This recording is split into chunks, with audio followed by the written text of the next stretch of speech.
রাজার মতো একজন ধর্মবন্ত রাজা না পূর্বে কোনোদিন এসেছিল, না ভবিষ্যতে কোনোদিন আসবে।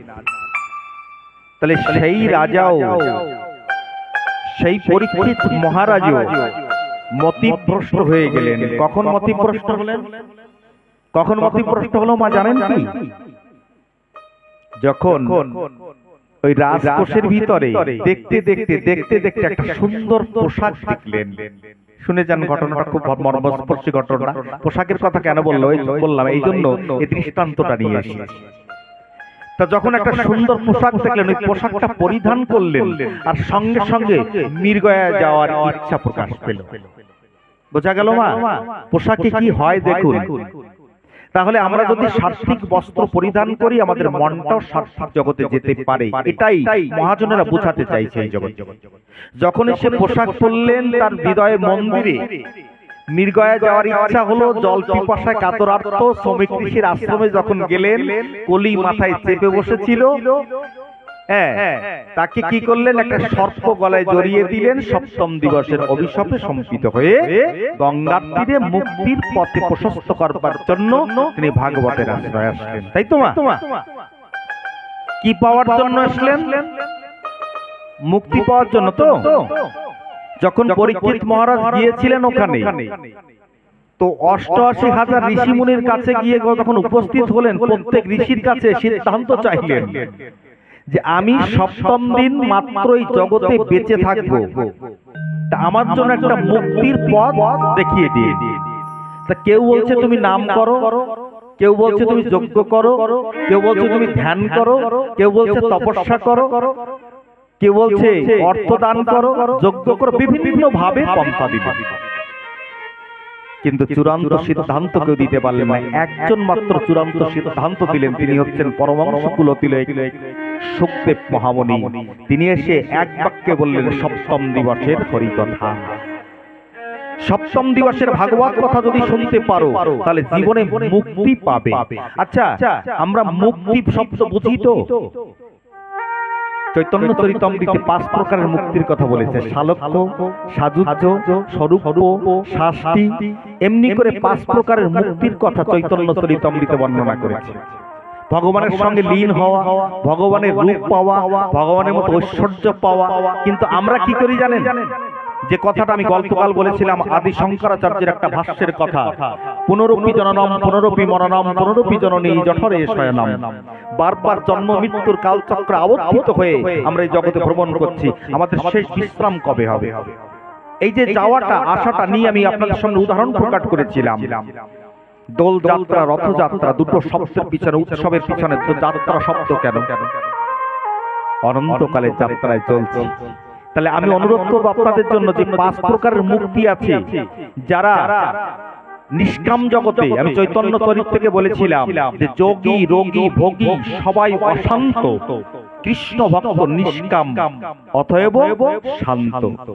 তাহলে মন যদি শান্ত না হয়, আপনি ভজনে প্রবিষ্ট হতে পারবেন না। আমি কাগজনগরে, আমার এখান থেকে ২ বছর আগে ৭ দিনের বায়না ছিল ১০ নম্বর কালী পুজোর প্যান্ডেল। আমি ভাগবত পাঠ করছি, তো সেখানে তো সর্বজনীন ১৬টা ভিলেজের মাঝে হয়েছিল, ১০ নম্বর গ্রামে কালী পুজোর ফিল্ডে আসরে হয়েছে। বড় প্যান্ডেল, বিরাট প্যান্ডেল, কয়েক হাজার লোকের সমাগম সেখানে। এরকম সম্মুখে এক বৃদ্ধ মাথা লাঠি ভর দিয়ে প্রত্যেক দিন ভাগবত শুনতে আসতো। কিন্তু অসুবিধা কি করতো জানেন? ওই ভাগবতের কিছুটা শুনতে শুনতে ওই বৃদ্ধ মাতা ঘুমিয়ে পড়তেন। আমি দেখেও কিছু বলতাম না। একদিন আমি ঘরে বসে আছি, উনি লাঠি ভর দিয়ে আমার কাছে গিয়েছে। বলে মহারাজ কোথায়? বলে এই তো ঘরে আছে। বলে কেন? বলে মহারাজের সঙ্গে একটু দেখা করবো। এখন আমার কাছে গিয়ে আমাকে প্রণাম করতে গেছে। আমি কি, মা তোমরা আমাকে প্রণাম করবে কেন? আমাকে আশীর্বাদ করো, তোমার হাতখানা দিয়ে আমাকে একটু আশীর্বাদ করে যাও। যাক, আশীর্বাদটা করলো। বললো আমার একটা অভিপ্রায় আছে। আমি বলুন। বলছে বাবা সত্যি তোমার পাঠটা খুব ভালো লেগেছে আমার। ঘরের ভিতর কথা হচ্ছে, আসলে নয়। তা আমি সেই বৃদ্ধ মাকে জিজ্ঞাসা করেছি, বুড়ো মা বলো তো তোমার কেমন বেরোলো, কোথায় ভালো লেগেছে আমার পাঠ? কি বললো জানেন? বাবা কোথায় ভালো লেগেছে জানো? বলে কোথায়? বলে আমি একজন ডাক্তারের কাছে যেতে যেতে কোনো ডাক্তার বাদ দেয়নি, কিন্তু ওষুধপত্র দেয়, ওই যে কয়দিন খাই সে কয়দিন একটু ঘুম হয়, যেই ওষুধ ছাড়ান দিয়ে আর ঘুম হয় না। কিন্তু বাবা তোমার পাটে যে কয়দিন আইছি সেই কয়দিনই আমার পাঠ শোনার সাথে সাথে আমার ঘুম চলে আসে। বাবা কি সুন্দর পাঠ করেছো, বোঝা গেল মা? ওই বৃদ্ধ মাথা ডাক দিয়ে বলছে তুমি পাঠ আরম্ভ করলেই আমার ঘুম আসে, এত ডাক্তারের কাছে যাই ঘুমের ওষুধ দিয়ে আমার ঘুম আসে না, কিন্তু তোমার পাঠ শুনলেই ঘুম আসে। আমি এখান থেকে একটা সূত্র বের করেছি। সূত্রটা কি জানেন? যদি মন শান্ত না হয়, যেমন কৃষ্ণদাস কবিরাজ গোস্বামী তার চৈতন্য চরিতামৃতের পাতায় বলছে যে যোগী রোগী ভোগী সবাই অশান্ত, কৃষ্ণ ভক্ত নিষ্কাম অতএব শান্ত। শান্ত না হলে পরে কোনদিন মন একত্রিত না হলে পরে তার চঞ্চল মনে কোনদিন ঘুম আসে না। তার কারণ কি জানেন? এই পৃথিবীটা অস্থির। আমি আবার এই দাদাভাই ভিতরে চলে গেছে, এই পাখানজোর থেকে এসেছে, আমি আজকে অন্তিম দিন আপনাদের কাছে পরিচয় করাবো। তো এই পৃথিবীটা অস্থির। কৃষ্ণ শব্দের অর্থ হচ্ছে আকর্ষণ শব্দে কৃষ্ণ, যিনি আকর্ষণ করেন তিনি হচ্ছেন কৃষ্ণ। তাহলে বিশ্ব ব্রহ্মাণ্ডকে যিনি সর্বশক্তিমান, যিনি আকর্ষণ করছেন তিনি। শুধু কথাটা এইভাবে বললে হবে না, আমাদের একটু দৃষ্টান্ত দিয়ে বুঝতে হবে, আমাদের পরিচয়ের ভিতরে যেতে হবে। আচ্ছা, এই পৃথিবীটা অস্থির হয়ে আছে, পৃথিবীটা ঘুরছে, সূর্যকে নিয়ে প্রদক্ষিণ করছে, অর্থাৎ শান্ত নেই। কিন্তু তা মানুষ শান্তির জগতে কখন যেতে পারে? যখন একটা মানুষ দৌড়াচ্ছে, তখন যদি সে একটু শান্তি চায়, বলে তুমি হাঁটো, তাহলে শান্তি পাবে। যে ব্যক্তি দৌড়াচ্ছেন সে যদি শান্তি চায় তাহলে একটু হাঁটলে শান্তি পাবে। হাঁটার পরে হাঁটতে হাঁটতে যদি আরেকটু শান্তি চায় তাহলে কেউ বলবে তুমি বসে পড়ো। বসার পরেও যদি আরেকটু শান্তি চায় বলে তুমি শুয়ে পড়ো। শোয়ার পরেও যদি আরেকটু শান্তি চায় বলে তুমি ঘুমিয়ে পড়ো। ঘুমানোর পরেও কারোর মনে থাকে না আমি কোথায় আছি, কেমন অবস্থায় আছি। তারপরেও যদি মানুষ শান্তি চায় তাহলে বলবে কি জানেন? তুমি মরে যাও, মরে তোমার শান্তি বলো রাধে রাধে। সেই মৃত্যু চিন্তাটা যতদিন মানুষের ভিতরে না আসবে ততদিন পর্যন্ত ভগবানের শরণ আসে না। মা এই ভাগবতী শিক্ষা দেয় সেই মৃত্যুটা কেমন করে সুন্দর করে সাজালে। 7 দিনের মৃত্যু ভয়ে যে পরীক্ষিত মহারাজ বসলেন সুখদেব মহামুনির সান্নিধ্যে, 7ম দিবসের পরে মৃত্যুকে তিনি আলিঙ্গন করে নিলেন। কথাটা এমন, আমি তারপরেও বলেছিলাম যে জীবনে যদি সেই সংসার সমুদ্রকে পাড়ি দিতে হয়, এই ভাগবত রূপী কথা নৌকার পরে বসে সেই গুরুকে কান্ডারি করতে হবে। সেই গুরু কান্ডারি না হলে পরে মুক্তির পথ প্রশস্ত হবে না।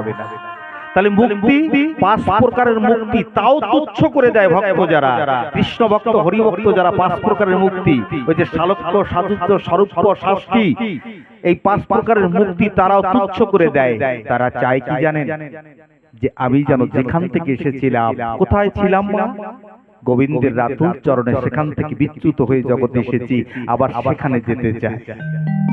তাহলে আমরা সংসার যন্ত্রণায় আছি, মুক্তির জগতে আছি। আমরা যেখানে সেখানে আমরা সেই মুক্তি শব্দটা প্রয়োগ করে দেই কিনা বলুন?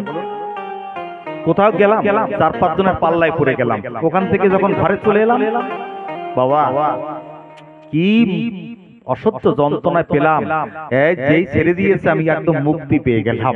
দেখুন আমরা যে মুক্তি শব্দটা যেখানে সেখানে উল্লেখ করি, এই মুক্তির কথা, সে মুক্তির কথা আমি বলছি না। যে মুক্তি হলে পরে মানুষ অনাদিরাদে গোবিন্দের রাতুল চরণে গিয়ে পৌঁছাতে পারে, আমি সেই মুক্তির কথা বলছি। তাহলে একদিন প্রত্যেকটা মানুষের সেই মুক্তির জগতে যেতে হবে, সেই শিক্ষাটাই ভাগবত প্রদান করে। কিন্তু আমরা এই সংসারের মাঝে যেখানে সেখানে এই মুক্তি শব্দটা ব্যবহার করি। জানেন, আমার একটা দৃষ্টান্ত মনে পড়ে যায়। একজন মারা গেছে এই জগতে, মারা গেলে পরে যদি কেউ মারা যায় তাহলে 4 বিহারায় স্কন্ধে করে হরি বল বলতে বলতে নিয়ে যায় কিনা বলুন? যখন নিয়ে যাচ্ছি তো 1000 মানুষ তার পিছনে যাচ্ছে। যখন 1000 মানুষ যাচ্ছে, ওই বাজারের মাঝখান থেকে যখন হরিবল বলতে বলতে নিয়ে যাচ্ছে, একটা মারোয়ারি শেঠ, সব থেকে পয়সাওয়ালা ওই বাজারে, তো মারোয়ারি শেঠ লক্ষ্য করছে যে কাকে নিয়ে যাচ্ছে, কে মারা গেল। একটা মানুষ জগৎ থেকে চলে গেলে 1000 মানুষ তার পিছনে, না জানি কত বড় মহাত্মা এই জগৎ থেকে চলে গেছে, তাহলে এত মানুষ তার পিছনে যায় না। কিন্তু মারোয়ারি দোকান থেকে তাকিয়ে দেখতে পায় যাকে নিয়ে যাচ্ছে তাকে তো বেঁধে নিয়ে যাচ্ছে, তাই না? হঠাৎ নিচের দিকে তাকিয়ে দেখে একটা কুকুর, সে কুকুরের গলে সুন্দর করে মাল্য অর্পণ করে তিলক চন্দন করে সাজিয়ে দিয়েছে। মারোয়ারির মাথায় চিন্তা ঢুকে গেল, কি হলো ব্যাপারটা? যে মারা গেছে সে ভালো মানুষ, সৎ মানুষ, সেটা ঠিক আছে, কিন্তু কুকুরটাকে সাজিয়ে নিয়ে যাচ্ছে কেন? এর রহস্যটা আমাকে জানতে হবে। এখন দোকান থেকে বেরিয়ে এসে হাত জোর করে সম্মুখে দেখে একটা সুন্দর সুঠাম একটা পুরুষ সম্মুখে হেঁটে যাচ্ছে। তা হাত জোর করে বলছে, আচ্ছা কে মারা গেছে? এই যে সুন্দর যে সুঠাম পুরুষটা সম্মুখে হেঁটে যাচ্ছে, এ ডাক দিয়ে বলছে, আমার স্ত্রী মারা গেছে। বলে, হ্যাঁ ভালো কথা, তাহলে এই কুকুরটা সাজিয়ে নিয়ে যাচ্ছেন কেন? কে প্রশ্ন করছে? মা, এই মারোয়ারি শেঠ প্রশ্ন করছে যে কুকুরটাকে সাজিয়ে নিয়ে যাচ্ছেন কেন? বলে, কুকুরে কামড়ানোর জন্য আমার স্ত্রী মারা গেছে, তার জন্য কুকুরকে সাজিয়ে নিয়ে যাচ্ছে। এখনো যুক্তিতে আসে? মা, আমার স্ত্রীকে যদি কুকুরে কামড়ানোর জন্য স্ত্রী মারা যায়, আমি সেই কুকুরকে সাজিয়ে নিয়ে যেতে পারবো?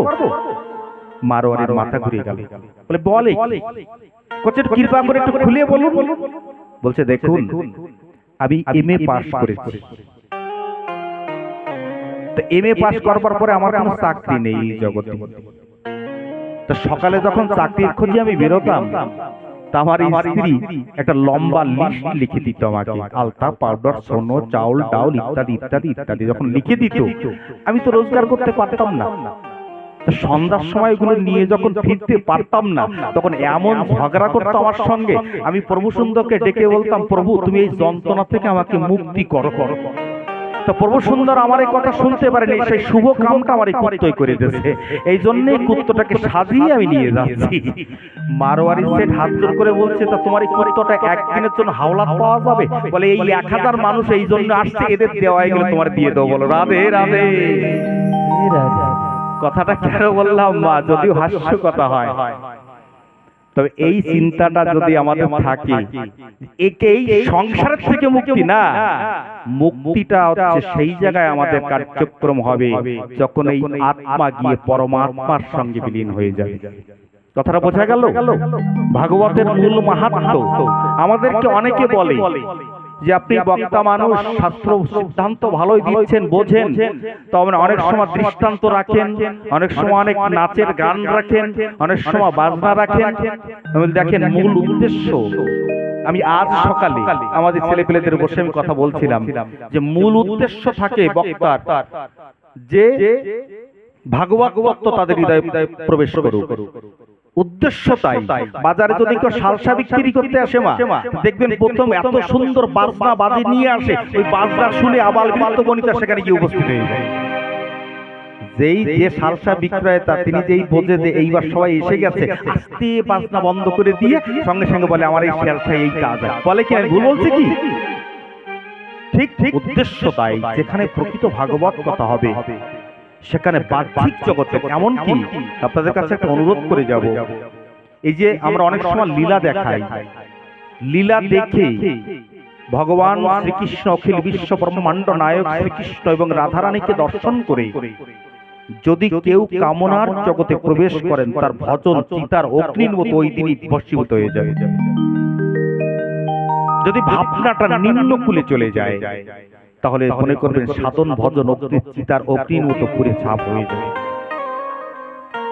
তাই আসুন আমরা রাধা গোবিন্দের কাছে প্রার্থনা করব, হে গোবিন্দ, আমরা গতদিন কোথায় রেখেছিলাম আবার বলি, সেখান থেকে সূত্রপাত করব। বাৎসল্য লীলায় রেখেছিলাম, তাহলে শান্ত, তারপরে হচ্ছে দাস্য ভক্তি, বৃন্দাবনে অপ্রাকৃত নবীন মদন কাম বিস্কাম গায়ত্রী যাহার উপাসন, সেই মদন মোহনের ভজনা করতে গিয়ে আমরা তার লীলা কথাকে শ্রবণ করে এত একটা চিন্তার জগতে, ভাবনার জগতে প্রবেশ করব যে পৃথিবীর ধাম সৃষ্টি হওয়ার পরে, পৃথিবী সৃষ্টি হওয়ার পরে যত ধাম সৃষ্টি হয়েছে, আপনারা বলুন কোন ধামকে মধুর বলে বলে কি? কথা বলতে হবে। মধুর নবদ্বীপ কেউ বলে? বলে না। মধুর তারকা কেউ বলে? বলে না। মধুর পুরী কেউ বলে? বলে না। তাহলে মধুর বৃন্দাবন কেন বলে? যেখানে মধুময় লীলা হয়েছিল। আচ্ছা, মধুময় লীলাটা কি? প্রশ্ন আসে কিনা মনের ভিতরে? যে বলছেন তো মধুর বৃন্দাবন, তাহলে সেই মধুময় লীলাটা কি? মধুময় লীলাটা হচ্ছে শান্ত, দাস্য, সখ্য, বাৎসল্য, মধুর পঞ্চরস। এই পঞ্চরস একমাত্র বৃন্দাবনে আস্বাদিত হয়েছিল, বাকি কোন ধামে আস্বাদন হয়নি বলে বৃন্দাবনকে মধুর বলে বলা হয়। তা সেই মধুর বৃন্দাবনে আমরা শান্তের কথা শ্রবণ করেছি কিছুটা, দাস্যের কথা, দাস্য ভক্তির পরমকাষ্ঠা ছিলেন কে? হনুমান। সখ্য ছিলেন শ্রীরাম সুদাম, আমরা কতদিন তার কথা শ্রবণ করেছি।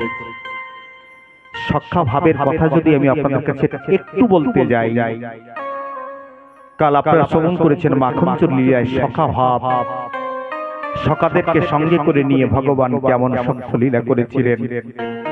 যেহেতু আমরা গৌর লীলায় প্রবেশ করব, তাই একটা সখ্য লীলার কথা একটু স্পর্শ করে যাব আপনাদের সম্মুখে। সেটা কি জানেন? শ্রীরাম পরবর্তী গৌর লীলায় কি হয়েছিলেন জানেন কি আপনারা? গৌর চরিত অধ্যয়ন না করলে জানতে পারবেন না। অবিরাম রূপ নিয়ে এসেছিলেন গৌর লীলায়। কেন অবিরাম হয়ে এসেছিলেন শ্রীরাম জানেন কি? আমি সূক্ষ্ম একটা সখ্য লীলা আমি আপনাদের সম্মুখে প্রকট করে যেতে চাই। তার মাধ্যম থেকে আপনাদেরকে বুঝে নিতে হবে যে সখ্য লীলাটা কেমন মাধুর্যপূর্ণ ছিল। বৃন্দাবনের মাটিতে যখন সখ্য লীলা করে, এই শ্রীরাম একটা আম পেরে, একটা ফল পেরে কিছুটা অংশ খেয়ে বাকি অংশটা কানাইয়ের কাছে নিয়ে এসে বলছে, কানাই, বনের মাছ থেকে সমিষ্ট ফল নিয়ে এসেছি তোমার জন্য, কানাই একটু ফল সেবা কর। কানাই ডাক দিয়ে বলছে, শ্রীরাম রে, ফল এনেছিস বটে, কিন্তু সেই ফলটা একটু ফল আমাকে দিচ্ছি। কানাই ফলটা হাতে নিয়ে হাত জোড় করে কৃষ্ণকে বলছে, কানাই রে, শ্রীরাম বলছে, কানাই রে, কাকে এটো বলে আমি জানি না রে কানাই। তুই যে বললি এটো করে নিয়ে এসেছিস ফলটা, কাকে এটো বলে আমি জানি না কানাই। কৃষ্ণ বলছে, এটো চিনিস না? বলে না। বলে যে ফলটা খেয়েছিস? বলে খেলে এটো হয়ে যায় কানাই? এটা তো আমি জানি না, তবে কেন খেয়েছি জানিস? বলে কেন? বলে বনের ভিতরে কত কষা ফল, বিষ ফল, কত তিক্ত ফল থাকে। যদি বিষ ফল হয়, আমি খেয়ে মারা গেলে তুই আমাকে বাঁচিয়ে দিতে পারবি, কিন্তু তুই খেয়ে মারা গেলে আমি তোকে বাঁচাতে পারবো না। তাই আমি খেয়ে দেখে দিয়ে। আরো জানিস কেন খেয়েছি? বলে কেন? বলে যে সুমিষ্ট ফলটা আমি খেয়ে দেখেছি, যে ফলটা সুমিষ্ট ফল, সেই ফলটাই তোর জন্য নিয়ে এসেছি গোবিন্দ, এটা চিনি না। ভাবে কতটা ভালোবাসলে পরে এই জগতে সখ্য লীলার পরিচয় হয় বাবা। এই জগতে কেমন করে সখ্য ভাবে তারা কৃষ্ণকে ভালোবেসেছিল। 5251 বছর পূর্বে, এই যে গত বছর যে জন্মাষ্টমী গেল, 5251তম জন্মোৎসব গিয়েছিল। এই 5251 বছর পূর্বের লীলা ভগবান এই বৃন্দাবনে করেছিলেন। 537 বছর পূর্বে ভগবান রাধা অঙ্গ কৃষ্ণাঙ্গ মিলিত রূপ শ্রী গৌরাঙ্গ সঙ্গে নিয়ে সাঙ্গ পাঙ্গ হরিনাম করিয়া, হায়রে কি তার রূপ মাধুর্য, হর মানে ওই চন্দ্র সূর্য মায়ার ঝটিকা কাটে যাহার কৃপায়। এসো প্রভু নিত্যানন্দ, তুমি জগাও নিত্য আনন্দ, কাম কামনা করে বন্ধ করো প্রেম উদয়। বন্দী অদ্বৈত চরণে গদাধর সেবার স্মরণে পঞ্চতত্ত্বের জীবন গুণে জীবন কর ধন্য ঢালিয়া করুণা বাড়ি তত্ত্বভর সিক্ত করি যেন বলি হরি হরি হয়ে দীন দণ্ড। কেমন বন্যতার মূর্তি দিয়ে ভগবান শ্রীকৃষ্ণ রাধারানীর কাছে ঋণী হয়ে গৌর প্রেমে জগতে এসেছিলেন। আমি বলবো আপনাদের কাছে একটু স্পর্শ করে যাব, মাত্র সময় তো সংকীর্ণ বাবা। আর সেই লীলা করছে সখ্য লীলা, একটু শুনে জানেন তত্ত্বের মাধ্যমে, এই ছোট্ট একটা চরিত্রের মাধ্যমে আপনারা হৃদয়ঙ্গম করতে পারবেন কেমন করে সখ্য লীলা প্রকাশ করেছিলেন।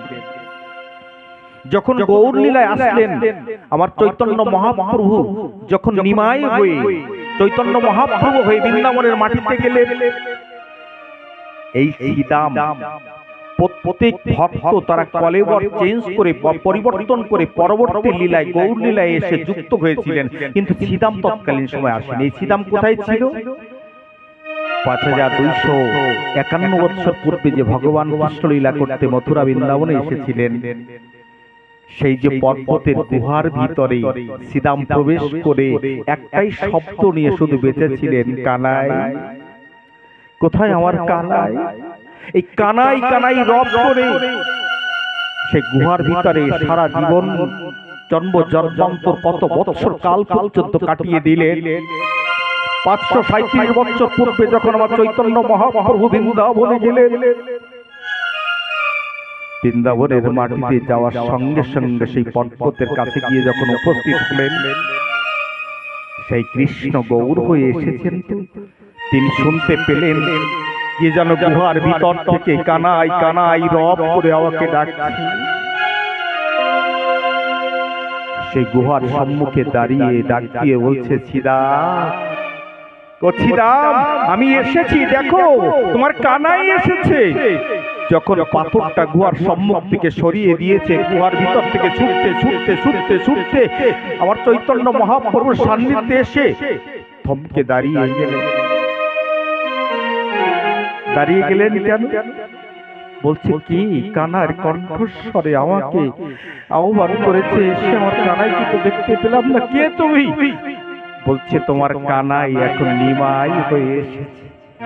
বলে আমি বিশ্বাস করি না, আমার কানাই কোথায় গেল? সে বংশী কোথায়? ময়ূরপুচ্ছ কোথায়? সে পীতাম্বর কোথায়? সে নীল বসন কোথায়? সে নূপুর? আমি বিশ্বাস করি না আমার কানাই নিমাই হয়ে এসেছে। আমি ফিরে যাচ্ছি, তুমি যদি আমাকে সেই রূপটা দেখাতে পারো তাহলে আমি তোমাকে বিশ্বাস করব, তাহলে বিশ্বাস করব। নিমাই তখন সেই শ্যাম সুন্দর রূপখানা যখন দেখিয়েছে শ্রীরামকে, শ্রীরাম অদূর হতে ছুটে এসে তার রাতুল চরণে পড়েছে। সখা মিলন হলো, সখা সখার সঙ্গে মিলন। কিন্তু নূতন কলেবর দান করল। সেই কলেবরের নাম কি জানেন? সেটাই হচ্ছে অবিরাম রূপ প্রদান করলেন আমার অখিল বিশ্ব ব্রহ্মাণ্ড রায়।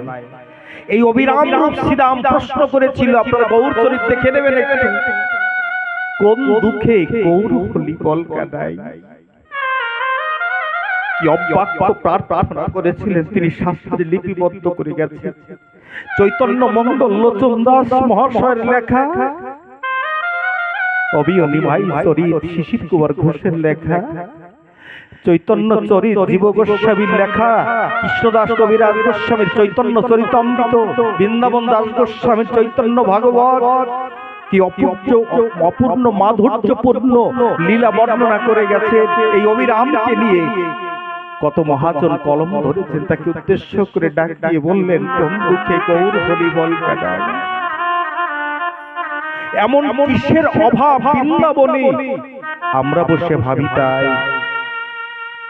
আমরা উৎকৃষ্ট ফল মিষ্ট হলে নিতান্তর মুখে তুলে, তুই জন্ম নিলি ব্রাহ্মণ কুলে, আর কি দিতে পারবো তাই? তুই যখন ঘোষ কুলে এসেছিলি, যাদব কুলে এসেছিলি, একটা উৎকৃষ্ট ফল খেয়ে আমরা সেই ফলটা তোর মুখে এটো বলটা তুলে দিয়েছি। বল না কানাই, তুই ব্রাহ্মণ কুলে গিয়ে জন্মগ্রহণ করেছিস, আর জীবনে কি কোনোদিন একটা এটো ফল তোর মুখে দিতে পারবো? কত হৃদয় বিরহ দিয়ে কথাগুলো শ্রীরাম বলছে আমার কানাই। কোন দুঃখে গৌর হলি বল কানাই। এমন কিসের অভাব, তোর কি অভাব ছিল বৃন্দাবনে, সেই অভাবের জন্য তুই গৌর হতে গেলি? এমন কিসের অভাব বৃন্দাবনে? আমরা বসে ভাবি তাই। আমরা উৎকৃষ্ট ফল মিষ্ট হলে দিতাম তোর মুখে তুলে, তুই জন্ম নিলি ব্রাহ্মণ কুলে, আর কি দিতে পারবো তাই, আর কোনোদিন কি দিতে পারবো? শুনে যান, বড় অপূর্ব গৌর কথা, না শুনলে হৃদয়ঙ্গম করতে পারবেন না। তদুত্তরে মহাপ্রভু ডাক দিয়ে বললেন, আমি কেন ব্রাহ্মণ হলে জন্ম নিয়েছি তা তোমরা জানো না? আমি কেন ব্রাহ্মণ কুলে জন্ম নিয়েছি তা তোমরা জানো না? আমি আচরিত গোপীর ধর্ম, ব্রহ্মত্ব পদ রাখবো না। বলো রাধে রাধে। আমি ব্রহ্মত্ব পদ রাখবো না। রেখেছিল কি বাবা? যদি যদি ব্রহ্মত্ব পদ রাখতো, হারি মুচি ডোম চন্ডালে সবাইকে এক চোটে আমার চৈতন্য মহাপ্রভু হরিনাম দিয়ে গেছেন, জগৎ দেয়া কি সম্ভব হতো? আরো বলেছেন, সন্ন্যাসী হইল যবে সন্ন হলো মতি, সন্ন্যাসের প্রয়োজন কি মূল প্রেম আর ভক্তি। সেই মূল প্রেম ভক্তির কথাই আমি আপনাদের সম্মুখে মহাপ্রভুর দেওয়া আদর্শকে আপনাদের সম্মুখে তুলে ধরছি, যে কোথা থেকে মানুষ পাঁচটা সম্পর্ক যদি না রাখেন, সারা জীবন ধূপকাঠি নিয়ে প্রদীপ নিয়ে ভগবানের সামনে ঘুরিয়ে যাবেন, জীবনে কোনোদিন ভগবান আপনার সম্মুখে আসতেও পারে, নাও আসতে পারে। যখনই সম্পর্ক স্থাপন করবেন, সেই সম্পর্কটা কি? শ্রীরাম যেমন সখ্য ভাব করেছিলেন, ভগবানকে সখা ভাবতে পারেন। শান্ত রূপে মুনি ঋষিরাই জগতে ভগবানকে প্রার্থনা করেছিলেন, শান্তভাবে ভগবানের সঙ্গে আপনি যুক্ত হতে পারেন। দাস্য ভাবের পরম কাষ্টা শ্রী হনুমানজি ছিল, দাস আমি দাস তুমি প্রভু, আমি বিন্দু তুমি সিন্ধু। এইভাবে আপনি সম্পর্ক স্থাপন করতে পারেন। তৃতীয় সম্বন্ধ হচ্ছে সখ্য ভাব, চতুর্থ হচ্ছে বাৎসল্য, যে বাৎসল্য লীলা কাল আপনাদের শ্রবণ করিয়েছি আমি এখানে। যে যশোমতী, যে নন্দ মহারাজকে ভগবান অখিল বিশ্ব ব্রহ্মাণ্ডের মালিক সৃষ্টি করলেন, যার দ্বারা যশোমতী নন্দ মহারাজ সৃষ্টি হলেন, তিনি ভগবানের কান ধরে শাসন করছে, করেনি মা? আপনারা দেখেননি লীলায়? কাল বলেছিলাম যে একদিন জটিলায় আসিয়া বলে, যশোদার ঠাই তোর ছেলে দুরন্ত খারাপ বড় যে কানাই, একটু শাসন করি ধরে মারিস বেঁধে রাখিস বাড়ি, ওকে ধরতে পারলে বাঁচাবো না হার করিব গুরি, চিচি লজ্জায় মরি মজপুরি, কত ছেলে আছে তোর মতো এমন ছেলে কার বা জন্মেছে।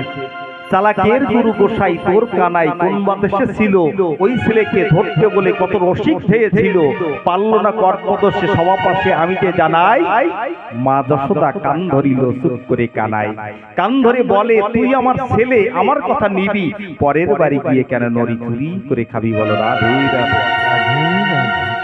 সেই মাখন চুরি লীলা আপনারা শ্রবণ করেছিলেন। তাহলে মা কোন প্রেমে আবদ্ধ করেছিলেন? বাৎসল্য প্রেমে। আসুন, সে বাৎসল্য প্রেমটা শুধু বলে গেলে হবে না, তার পিছনে একটা হচ্ছে সিদ্ধান্ত, একটা হচ্ছে দৃষ্টান্ত। একটা সুন্দর দৃষ্টান্ত আমার মনে এসেছে, আমি সেই দৃষ্টান্তটা আপনাদের সম্মুখে প্রকট করব। আসুন আমরা শ্রবণ করি।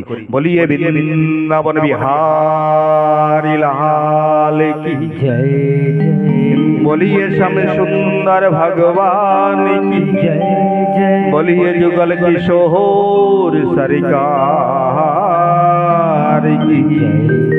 আমরা একটা ভজন শ্রবণ করি, একটা হিন্দি ভজন শ্রবণ করি, তারপর আমরা লীলা কথার ভিতর প্রবেশ করব, ঠিক আছে?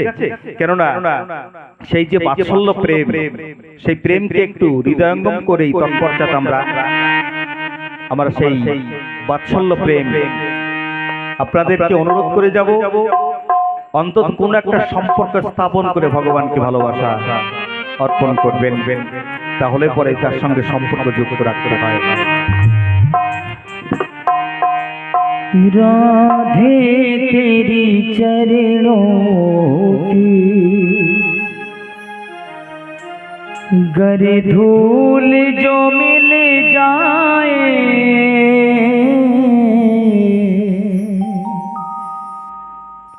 सच कहता हूँ मेरी तकदीर बदल जाए,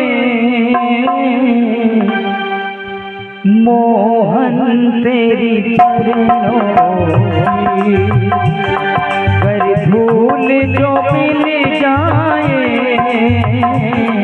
राधे तेरी चरणों की, कर धूल जो मिल जाए सच कहता हूँ मेरी तकदीर बदल जाए राधे तेरी चरणों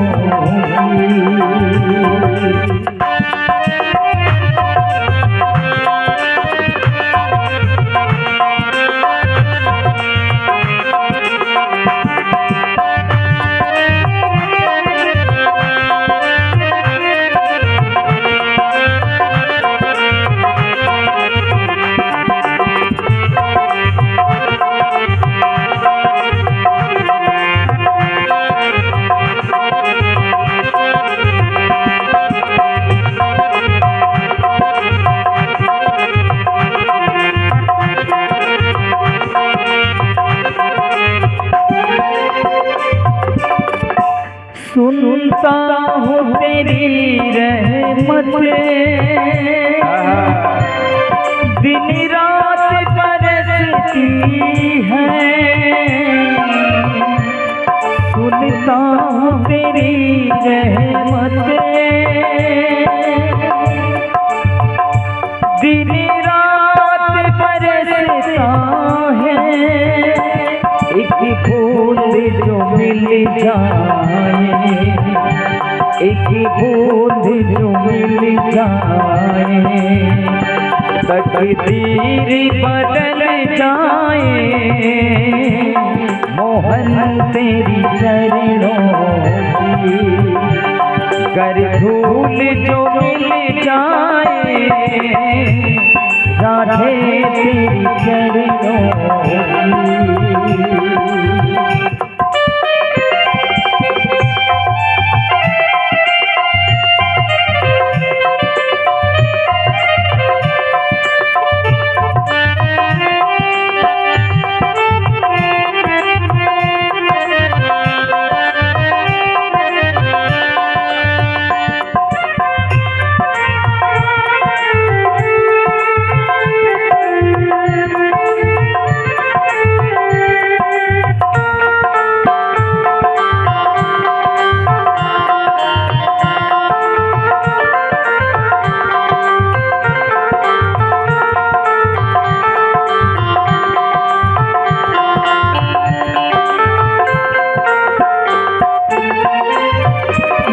मन बड़ा चंचल है कैसे तेरी भजन करूं, ये मन बड़ा चंचल है कैसे तेरी भजन करूं, जितना इसे समझाऊं जितना इसे समझाऊं उतना ही मचल जाए राधे तेरी चरणों की, कर धूल जो मिल जाए मोहन तेरी चरणों की।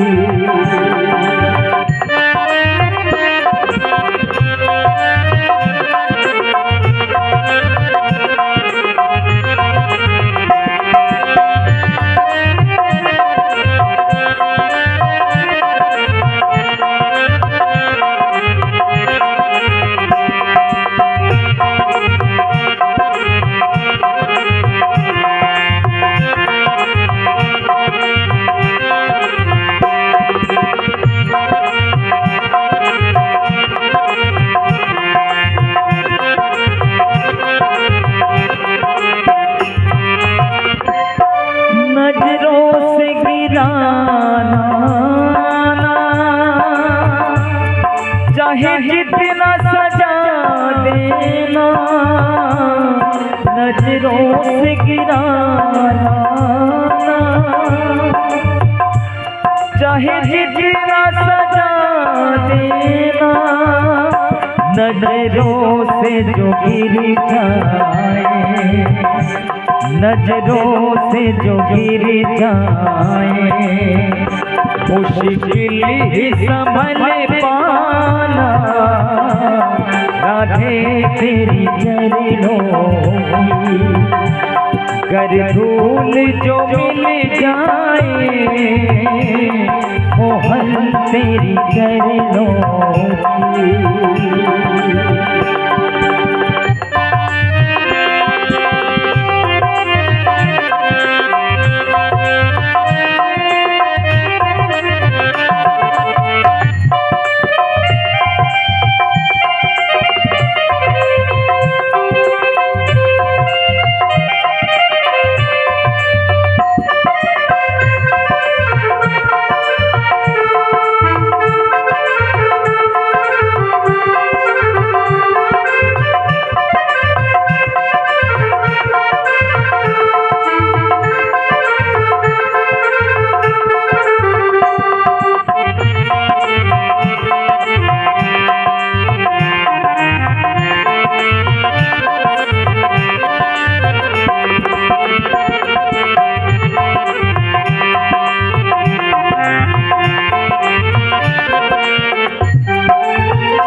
बस एक तमन्ना है राधे जीवन की,